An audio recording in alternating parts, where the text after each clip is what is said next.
What if I told you that ancient Buddhist wisdom holds the key to unshakable mental strength in our modern world? For centuries, Buddhist masters have understood secrets that science is only now beginning to confirm, powerful principles that can transform your mind from fragile to formidable. Today, I'm sharing 6 life-changing secrets that will help you stay calm in chaos, bounce back from setbacks, and maintain inner peace no matter what life throws at you. These aren't just philosophical ideas. They're practical tools that have helped millions find strength in their struggles. Lesson 1. Accept what you can't control. Imagine you're trying to smooth out ocean waves with your hands. Sounds impossible, right? That's exactly what we do when we fight against things beyond our control. Buddhist wisdom teaches us that much of our suffering comes from resisting reality rather than accepting it. Think about the last time you were stuck in heavy traffic. Did getting angry change the situation? Did honking your horn make the cars move faster? Probably not, but it definitely increased your stress and frustration.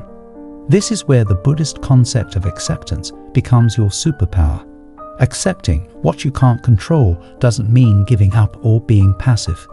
Instead, it means acknowledging reality as it is before deciding how to respond. It's about conserving your mental energy for things you can actually influence, rather than exhausting yourself fighting against the unchangeable. First, when facing a challenging situation, pause and ask yourself, can I change this situation right now? If the answer is no, take a deep breath and consciously choose to accept it. Notice how this immediately reduces your stress levels. Next, redirect your energy toward what you can control, your response, your attitude, and your next steps. For example, if your flight is delayed, instead of fuming about it, use that time to read, catch up on work, or practice mindfulness. Remember, acceptance isn't weakness, it's strategic strength. When you stop wrestling with reality, you free up enormous mental and emotional energy. You become like a flexible bamboo that bends with the wind rather than a rigid oak that breaks in the storm. Practice starting small. Maybe it's accepting that your colleague is always going to be a bit messy, or that sometimes plans change at the last minute. As you build this skill, you'll notice yourself becoming more adaptable and resilient in the face of bigger challenges. The beauty of acceptance is that it immediately reduces suffering. When you stop fighting against what is, you create space for clarity and wise action. You might not be able to control the waves, but you can learn to surf them with grace and skill. Lesson 2. Don't take things personally. In Buddhist teaching, there's a profound understanding that most people's actions and words reflect their inner state rather than anything about us. This wisdom is captured in the saying, "What others think of you is none of your business." Consider this. Have you ever been in a great mood and had someone snap at you? Your first reaction might be to take it personally, but often that person's behavior has everything to do with their own struggles and nothing to do with you. They might be dealing with stress at home, health issues, or other personal challenges you know nothing about. This lesson teaches us to maintain emotional independence. When someone criticizes you, instead of immediately absorbing their words as truth, pause and remember that their opinion is filtered through their own experiences, biases, and current state of mind. First, practice observing your reactions when someone says something hurtful. Notice how quickly you make it about you. Then take a step back and consider what might be going on in their world. This simple shift in perspective can be incredibly liberating. Second, develop what Buddhists call equanimity, the ability to maintain mental calmness regardless of external circumstances. When you receive praise, don't let it inflate your ego. When you receive criticism, don't let it deflate your self-worth. Your value doesn't fluctuate based on others' opinions. Think of yourself as a mountain. Weather patterns, others' opinions and actions may come and go around you, but your core remains stable and unmoved. This doesn't mean becoming cold or unfeeling. Rather, it means developing a healthy emotional boundary that allows you to stay centered. Remember, taking things personally is like carrying around a heavy backpack filled with other people's stuff.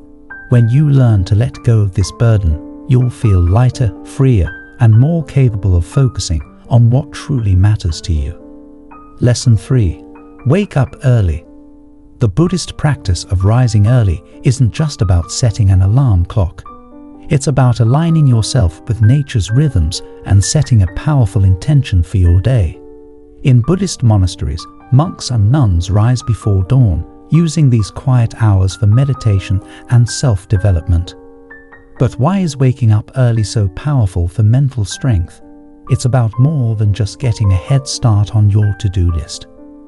These early morning hours offer a unique opportunity for clarity, focus, and self-mastery that can't be found at any other time of day. When you wake up early, you're making a conscious choice to overcome the comfort of sleep for something more valuable. This small act of self-discipline creates a positive ripple effect throughout your entire day. It's a declaration to yourself that you're committed to your growth and well-being. Start by understanding that the quality of your wake-up time matters more than the quantity of sleep. It's better to get 6 hours of quality sleep and wake up with purpose than to get 8 hours and start your day rushed and scattered. Create a morning routine that nourishes your mind and spirit. This might include meditation, gentle stretching, journaling, or simply sitting in silence with a cup of tea. The key is to use this time for activities that center and strengthen you, not for checking emails or social media. Think of these early morning hours as a gift to yourself, a time when the world is quiet and you can hear your own thoughts clearly. This is when you can set your intentions for the day, visualize your goals, and cultivate the mental strength needed to face challenges.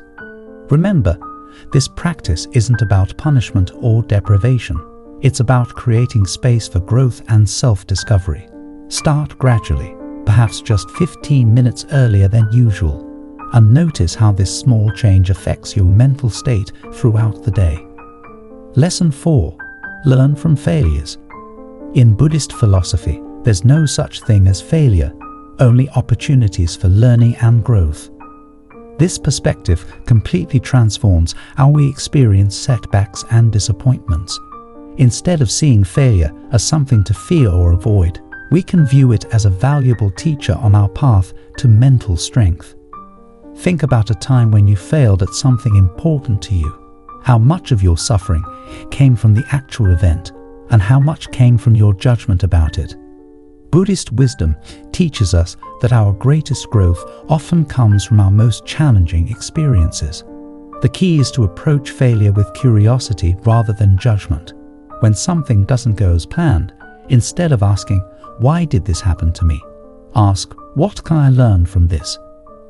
This simple shift in perspective turns every setback into a stepping stone. First, acknowledge that failure is a natural part of any worthwhile endeavor. Just as a child falls many times while learning to walk, we must be willing to fail as we pursue our goals. Each failure brings valuable information about what doesn't work, bringing us closer to what does. Second, develop the habit of reflection after setbacks. Take time to analyze what happened without self-criticism.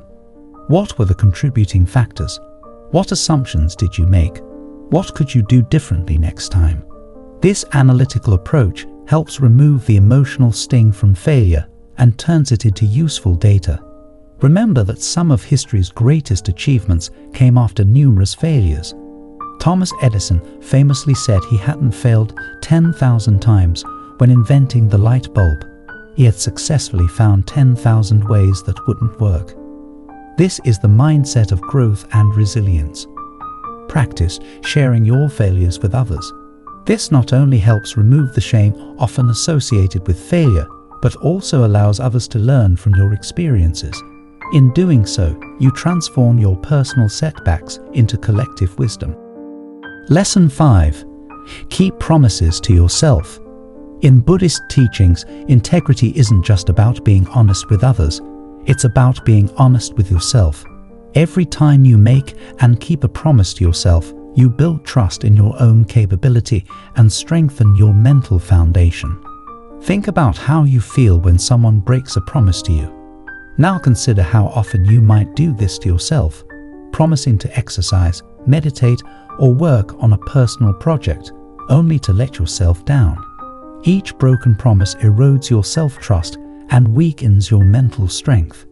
The practice of keeping promises to yourself is powerful because it directly impacts your self-image and confidence. When you consistently do what you say you'll do, you develop an unshakable belief in your own reliability and capability. Start small. Don't promise yourself you'll meditate for an hour if you've never meditated before. Begin with 5 minutes. Don't commit to running a marathon if you're new to exercise. Start with a 10-minute walk. The size of the promise matters less than the act of keeping it. Make your promises specific and measurable. Instead of "I'll eat healthier," promise yourself, "I'll eat 1 serving of vegetables with lunch every day this week." This clarity makes it easier to know whether you've kept your promise or not. Create accountability systems. Write down your promises. Share them with a trusted friend. Check in with yourself regularly about how you're doing. Treat these promises as sacred contracts with yourself, just as important as any commitment you'd make to someone else. When you do break a promise to yourself, don't use it as an excuse for self-criticism. Instead, treat it as valuable feedback. What made it difficult to keep this promise? How could you adjust it to make it more achievable? Use this information to make better promises in the future. Lesson 6. Stay focused under pressure. Buddhist meditation masters have long understood what modern science now confirms. Our ability to maintain focus under pressure is not fixed, but rather a skill we can develop through practice. This final lesson brings together all the previous teachings to help you maintain mental clarity when it matters most. Pressure situations, whether it's a crucial presentation, a difficult conversation, or a critical decision, often trigger our stress response, clouding our judgment and reducing our effectiveness. The Buddhist approach teaches us to remain centered and clear-minded even in challenging circumstances. Think of your mind like a pond. When it's agitated by wind's pressure, the surface becomes choppy and unclear. But when the wind calms, the water naturally becomes still and transparent. Your task is not to force calmness, but to create conditions where clarity naturally emerges. First, practice mindfulness regularly during calm times. This builds your focus muscle, so it's stronger when you need it. Start with short periods of focused attention on your breath or a simple task. Notice when your mind wanders and gently bring it back. Second, develop awareness of your stress triggers and responses. What situations tend to throw you off balance? How does pressure show up in your body? Tension, rapid breathing, racing thoughts. This awareness allows you to recognize and respond to pressure before it overwhelms you. Create a pressure protocol, a simple sequence of actions you can take when feeling overwhelmed. This might be taking 3 deep breaths, repeating a calming phrase, or doing a quick body scan. Having this protocol ready gives you a reliable way to regain focus under pressure. Remember that staying focused under pressure doesn't mean never feeling stressed. It means maintaining your ability to think clearly and act effectively despite the stress. Like a skilled surgeon who can perform delicate procedures even in emergency situations, you can learn to access your best capabilities even under pressure. Ultimately, mental strength isn't about never feeling pressure or stress. It's about developing the capacity to work with these challenges skillfully. Each of these 6 lessons builds upon the others, creating a comprehensive approach to developing genuine mental strength and resilience. Practice these teachings with patience and persistence, knowing that like any worthwhile skill, mental strength develops gradually through consistent effort. As you integrate these lessons into your life, you'll find yourself becoming more resilient, centered, and capable of handling whatever challenges life presents with grace and wisdom.